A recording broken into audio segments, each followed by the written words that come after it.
Welcome back, ladies and gentlemen, to another episode. Today we got Corey and the crew discussing women who do not know what level of man they really qualify for. Let's hear them go in, then we're going to come back and talk about it. It was trying to get me pussy at the show. I invited some nice-ass girls and said they're going to fuck for a buck, do something strange for a little piece of change. I didn't fuck them because they were too old and I can do better. Wow. No man can turn down this pussy. That's the only reason I ain't fuck them. Yeah. If I didn't have better, I would have fucked them. Right, that's fine. If I didn't have choices, I would fuck who I have to fuck, like everybody else in life. Right. When you see everybody bitches, that's the best bitch they can get. Because that's, unfortunately, our problem is we try to get the best looking bitch we can get. So when you see a nigga bitch, you see what his level is. You know what that's called, right? When they be showing up, that's called hoovering. Hoovering. Like hoovering around, so it's named after the vacuum. That's when they try to they show up, make a grand re-entrance, trying to suck you back into their orbit, get into your thoughts, become a part of your process again. So they just hoover because they know it's other bitches there. Then they're there for information. They be jealous because you're not obeying and under their wing. That's what I think. Does that describe it? That's one of them. And then they're trying to. And then it's also making their presence known so they can triangulate and click up. So some bitches are okay. I can't have you. I'm gonna try to destroy you. So let me try to click up with his other bitches. Let me tell you something. I learned this from the homie. And I know it's true because I said it before anyway. The last man you fucked, that's your level of man. He ain't lying. The last man you had sex with, that's the level you own. That sound real familiar. Sound like what KS used to say. And what he was to you. And you can try to make it something else, you just lying. Unbelievable. The last guy you had sex with, that's the level you own and what he was to you.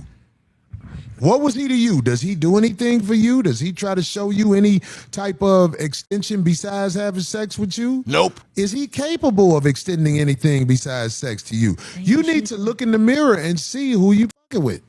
Another question is, are you capable of receiving love? Because there's a lot of bitches out here that's been with niggas that would do right by them, but they are not mentally capable of receiving love. They basically reject anything that doesn't match the fantasy of what they think it should be in their brain. You know what I mean? And they actually prefer drama like that. Drama, that right. They like that. They just don't even know what to do. If you gave them a different type of scenario with a relationship, they probably wouldn't even know how to deal with it. Remember, I know people like that. Talking about you just get up and go to work every day. You don't spend time. Bitch, that's the ultimate love. I'm getting up, sacrificing, breaking my back. If I ain't got nothing to do but spend time with you, my life ain't shit. Message. But if the time I spend with you is the only gauge, It'll never of be our enough. love, it'll never be enough. Craig, I'm older than you. Trust Yeah. me. I don't give a fuck what you do for a bitch. It ain't enough. Trust me, my nigga. And once in a while, you meet an exceptional bitch. Right. Remember, like in the movies, Django, the exceptional nigga. Right. Every once in a while, you might meet an exceptional woman who actually is happy that you are her friend and that you give her love, affection, and anything else. Right. That's rare. I had a bitch, I did everything for this bitch one day. Then when it was time to go, the bitch was like, "You coming over?" I'm like, "I got shit to do tonight." I was like, "You fucking stupid bitch. You suffering." Thank you, Keith. Suffering? She's suffering. Oh, for sure. Not me suffering. She's a suffering soul to be around. Sure, but will call you foul if you say that. Bitch, look, I helped you all out today.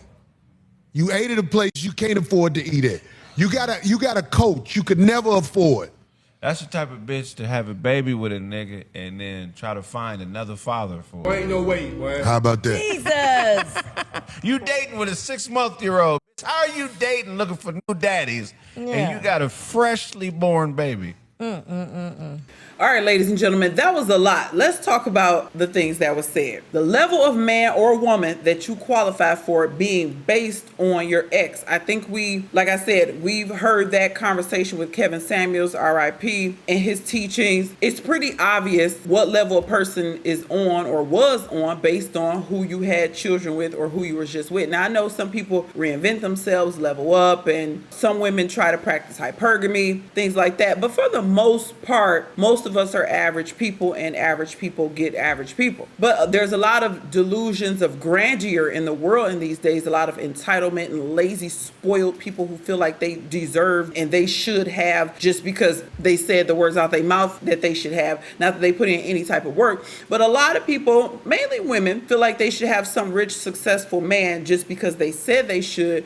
and they may not qualify for that man based on what rich, successful men say that they want. Not what I'm saying, what rich, successful men say that they want. And just like average men, average, hardworking men, which we will never take a crap on over here on this channel, hardworking men who punch a clock, 9 to 5, entrepreneurs, however you get your money, they have standards as well. And they say, hey, for me to take you and retire you and have you be a housewife, these are the list of things I require out of said woman. But you have women who feel like the man needs to provide 100% and they don't have to do anything, or they don't have to help build with the man, or if the man experienced some hard times like we all do, they don't want to help out in any form or fashion. They just want to look good. And I'm all for a woman looking good and taking care of herself, but I'm also for helping your man. I can never sit back and watch my man drown. If you've watched any of my content, you already know I've been married for 20 years. And when my husband worked for a company, I had his back making lunches, all that good stuff. But when he decided he wanted to go the entrepreneur route and start his business, I helped him. He did not leave me for a white woman, and he stayed with me after his business became successful, but I did help him build. And I know a lot of y'all against helping your man build,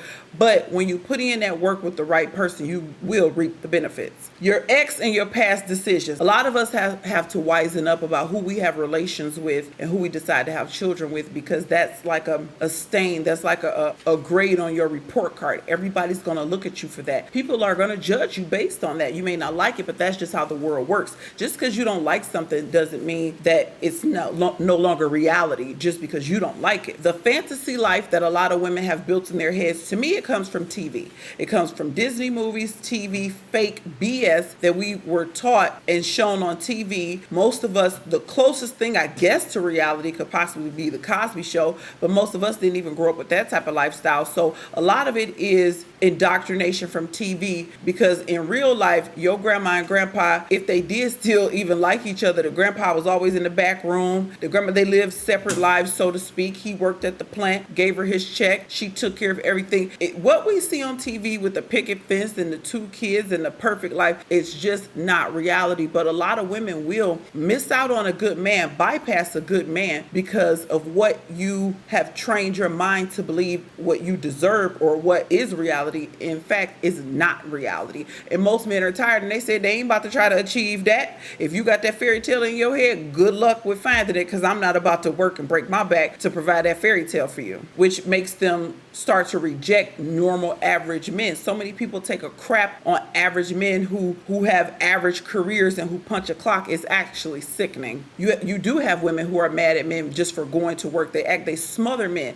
Look, a man got to be a man. He got to leave out that house. If he wasn't leaving out that house every day, you would call him a bum or a homosexual. Let that man leave out that house every day and go to work. It's good for him. It's good for you. Everybody got time to party. You got time to cook, clean, have some time for your thoughts, and he got time to go make stuff happen. Men have to work. We all know that. But you can't complain about them not being around and being at work and simultaneously calling them a bum and saying they need to get their money up. And if you're dating with a 6-month-old, oh my God, and looking for a daddy, sometimes you just got to have a seat and wait till it's your turn, till it's the right time for you to be out here dating. But we got to learn to stay in our places and stop being mad at men for not doing what we say and being our son husbands. You cannot control a man. A man is going to be a man, but if you know how to pick and you choose the right man, it ain't no problem with that man being a man, right? Y'all leave me a comment, let me know what y'all think about the topic, dating on your level of who you truly in fact qualify for. Leave me a comment, let me know what y'all think about this one. Till the next time, I will catch y'all in the next episode. Peace out.